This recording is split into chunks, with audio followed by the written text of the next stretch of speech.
येवला निर्वाचन क्षेत्र में मॉक पोल किया जाएगा। राष्ट्रवादी शरद पवार गुट के उम्मीदवार माणिकराव शिंदे ने वोटों की दोबारा गिनती की मांग की है। मॉक पोल का खर्चा भी शिंदे उठाएंगे। जनता का विश्वास बनाने के लिए ये प्रक्रिया आयोजन किया गया है।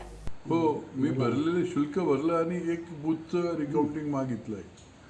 त्या ठिकाणी कुठेतरी मला अपेक्षा होती त्या बूथवर 200 मतं मिळाली पाहिजे, त्या ठिकाणी एकूण 70 मतं मिळालेली आहेत। अशा अनेक बूथबद्दल शंका आहे, परंतु शुल्क भरायचं होतं साधारण 47,200 रुपये एका बूथला भरायचे आणि त्यामध्ये अधिकारी जे सांगतात ते तुमचं रिकाउंटिंग होणार नाही। व्हीव्हीपॅटवर जी चित्र देऊन चिठ्ठी पडते त्याचं काउंटिंग नाही, तुम्हाला मशीन टेस्टिंग मिळेल आणि ते मशीन पुन्हा एकदा रिसेट करून ते आपल्याला टेस्टिंगला देतील।